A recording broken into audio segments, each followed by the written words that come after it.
digital technology, big data, and analytics. She has led strategy projects about helping health technology providers create systemic and digital healthcare solutions to managing market spend,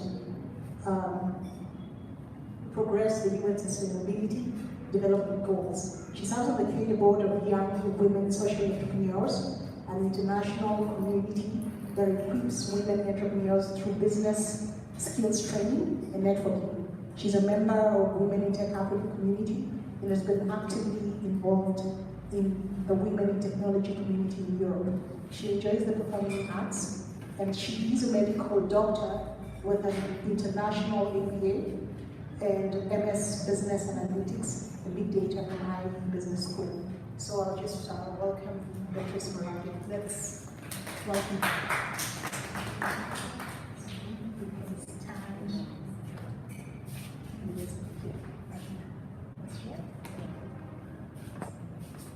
Hi. Yes, in case you're expecting this person to start, this is real. I just, that's the only reason. Like that. I should have, I can push that up Okay, so no that problem. it's your fault.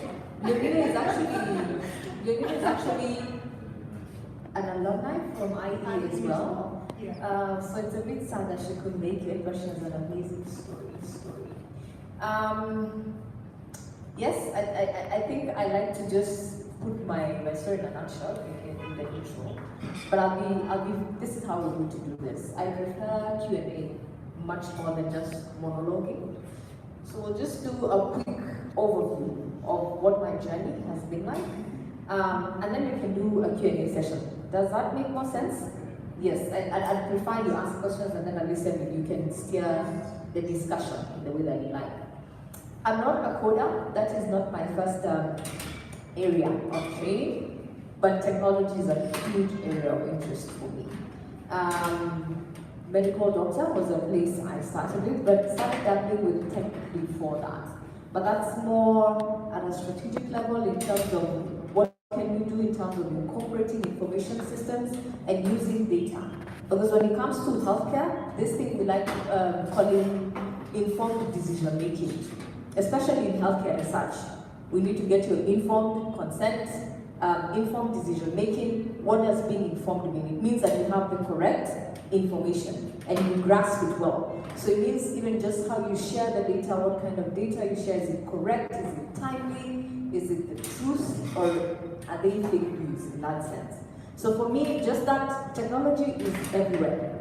There's a famous statement made by a German called Anderson, and said that software is eating everything.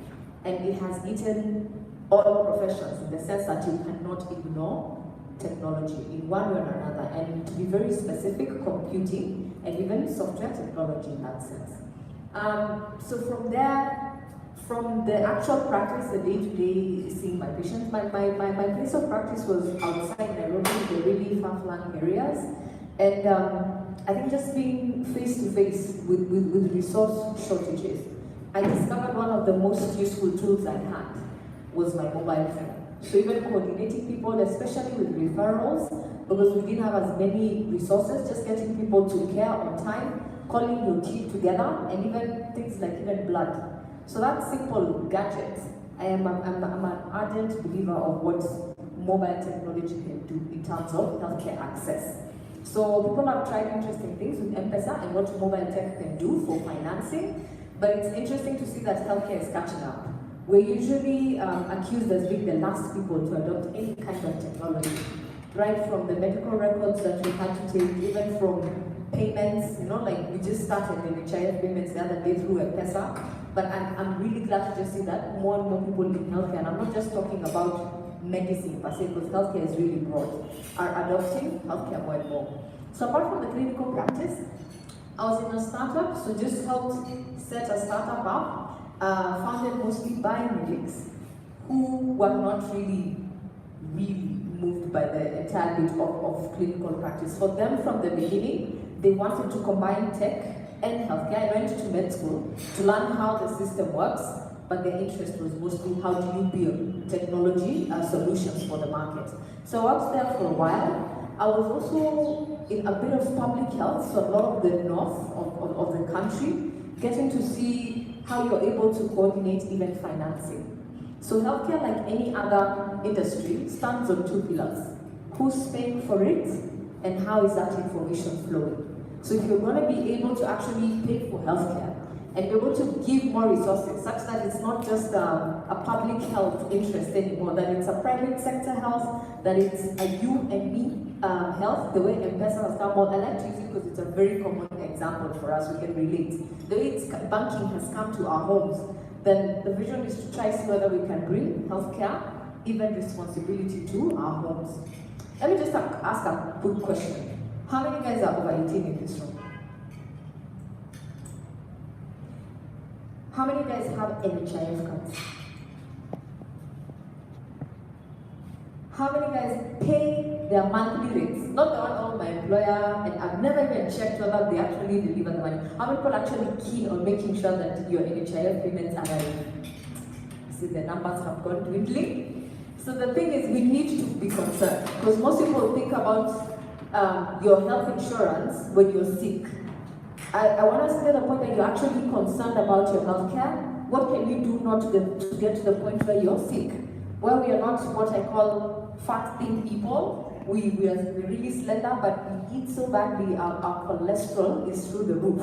Just general wellness. And things like fitness, I can see it's become a trend, especially with gadgets and with your phone. But just moving from the hype, like let's say just showing up at the gym in the evening because it's cool, to actually being able to track using data how you're able to keep fit and just maintain health, not just treat disease, okay? Those are the kind of things that actually drove me to be very interested in how do you build solutions. And for me, it's further and further away from, let's say, hardware and device, more to software solutions that you can scale easily, that you can be able to share platforms and just transfer information much more efficiently.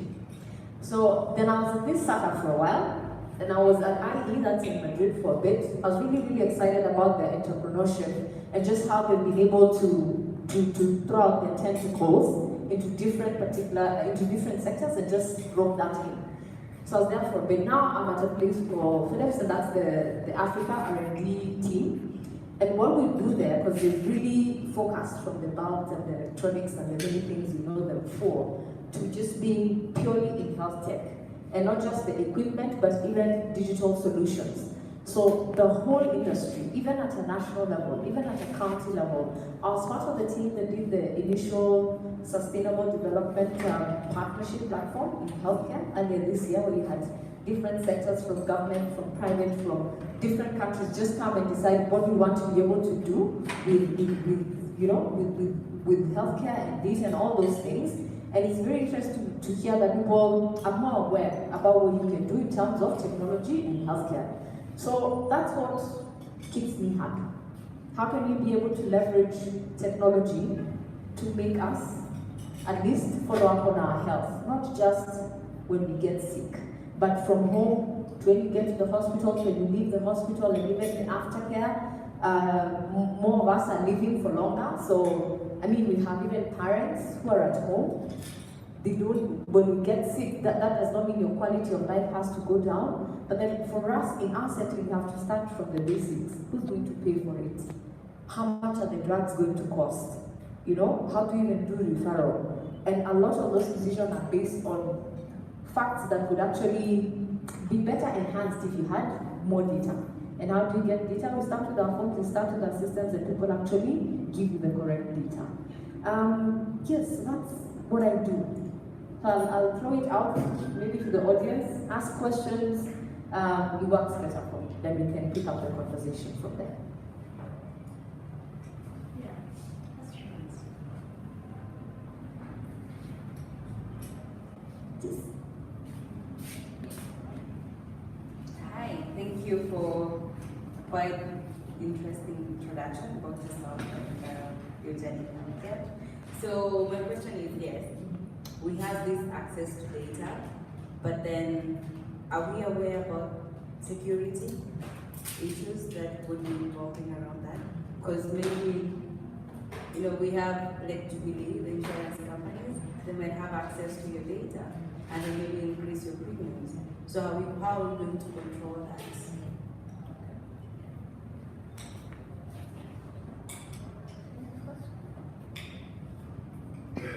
Maybe I can start with that. Security has two aspects, actually three aspects. You have your legal and regulatory framework as a country. I mean, if you go to Europe, they're just now setting roots for the GDPR. If you go to the US, probably you have your HIPAA and your high-tech and different pieces that across, especially the developed nations, what they call the developed nations, their legal and regulatory framework for data is very strict. That's why for things like what we had with Cambridge Analytica comes to fore, and you have mechanisms that hold people to account. We don't have very concrete legal and regulatory framework, especially for healthcare. There's been, I've been part of teams, and what we've been trying to do is actually work on, let's say, things like even the e-health strategy, the e-health policies that we have in the country. But then you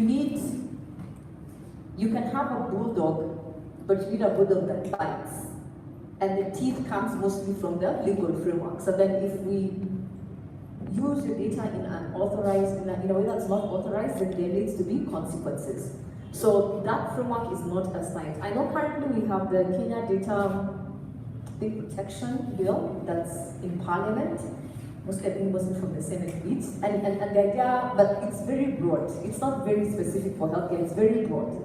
So it's just starting to knock even from a healthcare point of view. But then also there's a second part of the security, which is let's say the entity that you work with. So when you become part of an insurer, they're financiers, they pay for your care. When you get a form, have you ever read what you signed for? Who has read what the LGBT insurance or resolution or whatever other insurance? That's you don't even know, like, I am sick, I'm good for the, in fact, let's use this insurance and deal it over that. But then maximize, eh? If I'm good for it, I need to use for it. So you need first to understand, ask the questions, and also understand if they are going to be making payments for you. It's an insurance relationship. So as an insurer, I also need to be careful that you're not abusing the privilege of what you have been covered for. Because you have issues of fraud. I mean, you work with people, they're human beings, it's a human flaw. So there's that bit of also ensuring that whatever you're being treated for is what you're covered, and it's actually true before we make a payment for it. So it's actually a conversation, even at like, again, we go back to the regulatory and the legal bit. How do you interact, let's even with the NHIF or even your private insurer, what's that engagement like? You need first to be aware, and also be very, very, very honest with yourself that whoever pays for your healthcare, whether it's coming through your premiums, they need to have some sort of access to your data, which they already do. The thing is to understand that what do they do with that data, and then being able to know that upfront. You know, if you get a terminal illness, you're covered up to maybe 200K. You think you have access to the 10 million. So it's just being able to first ask questions, and even before you get into that contractual engagement, understanding to the very detail what it's like, and continue engaging even your agent, and even do your own independent search, because you remember the agent has a financial incentive to bring you on board. But at the end of the day, we need systems at work. At a national level, at a regulatory and legal level, we need to really be able to push for systems at work. Otherwise, data security will still be, yes, we'll try what you can. From a technology point of view, you try building the technology security measures. There's a huge part of security that's people. I mean, we can have the best password, policy in place. But if I come and give my friend a password, there are those bits as well. So it's those three parts. At a regulatory, legal framework, that's policy level, you as a person, at the human level, and even how you design your systems. I responded to your question? Great. Any other question? Hi, my name is Margaret. I run a startup. I'm not in the field of health, but I have colleagues who have worked in the field of health. And I think startups who are doing health, who are in the health sector, I think they struggle a lot with getting access to funding and also like mentorship and just someone who can help them grow. And I feel like the ideas are not actually, like people, they don't accept the ideas. I don't know if it's just a perception, but even if you look like on the startup scale of Kenya, like mostly you find e-commerce, you know, fintech, like the hyper things. But really, when you look into the health sector, there's no, like, there's nothing concrete can say that this is a startup that has emerged from technology and all that stuff. So I don't know what the problem is. I don't know what the challenge is there, and what are the measures in place to support healthcare startups? Because I think that's where the problem is. Yeah. That I can comment. So, from my experience, the startup is actually growing still, even after I have left it. There are two aspects to healthcare. Three aspects actually. One, funding. Who's going to pay for these things that we build? E-commerce, I mean, if it makes sense, I will pay. But what's a business model? Most people don't have the business model for healthcare-based solutions. Because then, especially if they're going to scale, it's the same issue we have even with our personal health at a national level. Who's going to pay for those solutions? Am I going to be taking money out of my pocket? Like, let's say I give you a really cool solution for insurance. Who would pay for it? Healthcare. And it's okay if you wouldn't. Most people won't pay. Or they say, talk to the government or to an NGO. I mean, healthcare ni kazi ya serikali. You know, not many people have gotten to the point of really owning their healthcare. So business models are a tough nut to crack when most people work within healthcare. Second is something we call legitimacy. It's a professional field. So if you're, even for us, for this startup where you had 4 medics and you had one person from an accounting background, whenever you go, especially if you're going to go before doctors, they won't listen to you if you don't know what you're talking about. And sad to speak, especially if it's going to be something that touches on their clinical practice. If you're not a medic, whether it's a doctor or a nurse or whatever within the profession, it's going to be tough to crack. So when you're having a team, you don't have to be a doctor yourself, you don't have to be a clinician yourself, but part of your founding team needs to be able to connect with the target markets that you're working with. So if it's very specific, if it's not, let's say, something that's a population health-based application or solution, then maybe we can actually fly. Mostly attracting just the end-to-end, you know, so to speak. But if it is something that's very specific, that it's going to be consumed by people in the medical practice, whether it's a pharmacist or a dentist or a doctor or a physiotherapist, just in the healthcare, you need to have someone on your core team who either comes from that background or is very entrenched, whether they're in tech, they worked in the industry, so they've earned that legitimacy. That's another reason. A third reason is the security around that data. People are very, health data is different. It has a lot of ethics attached to it, and it has a lot of sensitivity, especially if it's open. Most people will trust, let's say, the insurer with the health data because you're paying for it. It's not something you go every day and give every other person on the street, but then this is my blood group, I have diabetes, or most people are private with their information. So just how you share that data, the security measures you have in place, and I'm not even talking about the technology measures, I'm talking about the people-related measures, that also makes it a bit difficult. So if you're going to go hardcore healthcare startup, you really do need an insider in that sense. And if it's going to be more population health, it's getting people from a mindset of we don't talk about, this is Africa, let's not talk about diseases, let's not invite disease.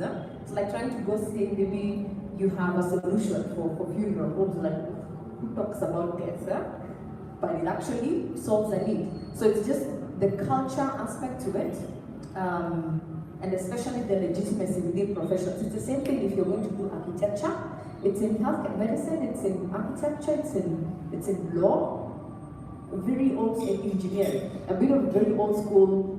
There's that legitimacy you can show, but if you can learn and you're able to actually demonstrate that you completely understand what's going on, that's a very steep learning curve you need to scale. But if you can scale it, then you earn that legitimacy. But if you're going to be a startup, even if you've been a professor wherever, it's starting from scratch. It's pretty stretchy. Does that answer your question? Any other question? Hi everyone, my name is Betty, and I'm just curious because now you're in the health industry. I'm just curious to know if there's anything happening to solve the problem that if I go to a hospital, they start a new record and they don't have access to any other record, and I have gone to very many hospitals, and if they had, the doctor I'm seeing had information from all the hospitals they have been to, they'd be in a better place to make a better diagnosis. So I'm just curious whether there is any research that maybe the private sector is doing and any influence they're trying to have so that the government can also endorse the project, because it would save a lot of lives if you ask me. I totally agree with you. That's a discussion we've been having for a couple of years in the industry. We have three main issues. So the policy, actually, at a policy level, healthcare, or even at e-health policy, people are actually, we need a unified view. You know, whether you're the government, you need at least a unified view of how you provide healthcare, digitally speaking, to your population, which we don't have, for a few reasons. One, a lot of our systems are siloed, so they don't talk to each other. Interoperability is a concept that healthcare is just starting to adopt. One, because, like you mentioned, the privacy aspect, the ethics aspect, and lack of clear frameworks before of how you're going to do that data exchange. Three, we had to start from even working with basic guidelines in terms of how electronic medical records look like.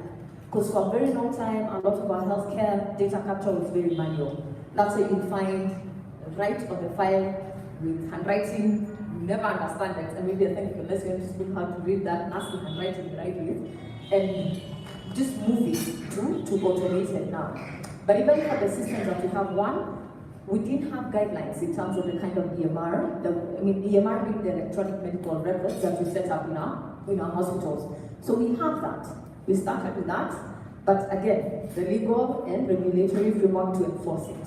So I'll find a country A system in this hospital, a country B system in that hospital, some form of EMR, which is mostly an accounting system in a different hospital. They don't talk to each other. Sometimes when I come to one hospital, I have an EMR, I have an HIS system, I have a billing, I have parallel systems that don't talk to each other. So just that entire bit where you have a lot of fragmented solutions, yes, it's a plus from manual to automated, but we've not gotten to the point where we have standardization. Exchanging data, especially across different levels, referral, if you're going to go through referral, requires some standardization in the semantics and how we're going to do that technology. That is still something we're yet to decide. So maybe we might say we want to use, in this country we like to quote ICD-10 a lot, but ICD-10 is more of a reporting, epidemiology standard, so to speak. It doesn't go to your patient level. So it's even just getting to go to the industry, start explaining things like, let's say, SNOMED, which is some sort of nomenclature that allows the kind of flexibility that's there in the medical fraternity, where you can have 10 ways of referring to the same disease. So if this doctor said, let's say NCDs, if I go to the next person, are we still talking about the same NCD? So there's a lot of complexity to make that happen. So siloed, even agreeing on what the standards are or what the basics are. Then the third part, how can I identify that it's you, that it's specifically you, if you move from one hospital to another? So at a national level, there's been a debate, and we should get to implementing, of something called a national unique patient identifier, or just some national unique identifier. And it's, because right now we probably have an ID number, that's unique to me, but I also have a driving license, that's unique to me. We don't have one specific way that if you just pull that number, it shows me all your records, whether it's immigration or healthcare or wherever you are, that we can identify you specifically. If you're going to be able to do those kinds of transfers, especially within the clinical setting, you need someone to uniquely identify you. And that's not just something we can come up with as a medical fraternity. It needs to be a multi-sector effort. You need to bring in immigration, for example. You need to bring in the registrar of persons, so that whether you're a Kenyan or not a Kenyan, once you hit the healthcare system, we have a unique way that we identify you. So those kind of frameworks that we need, at least we are from ignorance to having an awareness, having even that captured in some sort of policy document. Now we need to get to implementing, because that, especially for that unique patient identifier, that's a really, really huge effort, But I mean, it is possible. It is possible.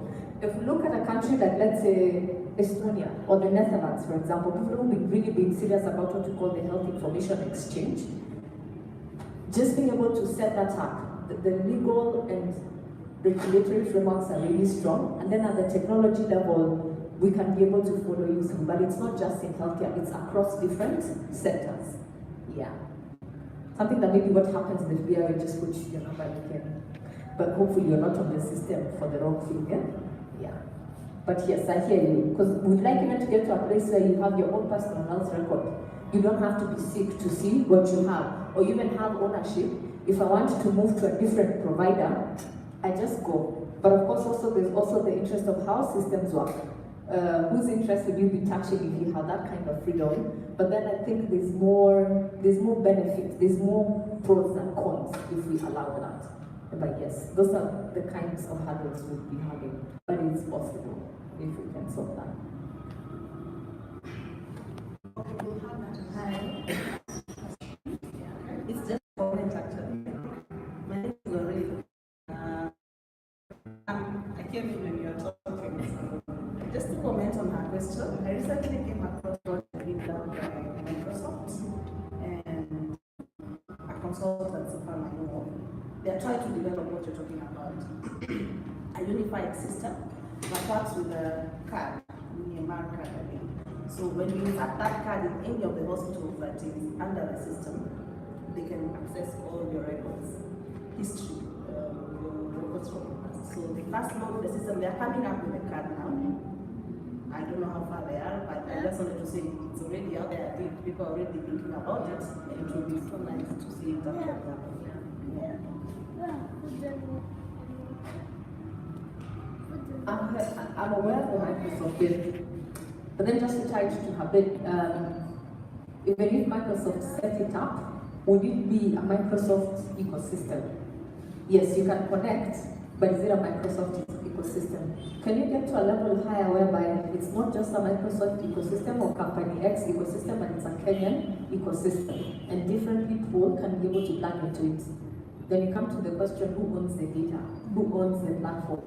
Or at least, even if the people own it, who is the one who leads? So at that level, you still need your country custodian to lead it. Even though they don't operate the machine, but at least give direction. Otherwise, it will still be like heading cards. You still don't get the way forward. Because at the end of the day, you and me, we belong to the government. The day I die, the government will ask for my ID, bring it back your hours. And you can't even bury me before the government has actually given authorization. So that's it. At the end of the day, whatever, whether it's a startup or it's a corporate, we still do need to include the government of the day to steer the process. Thank you so much. I think we'll go to the next session. In case you have any additional questions, I'm right here. You can just come and we have someone to respond on it. Yeah. Thank you.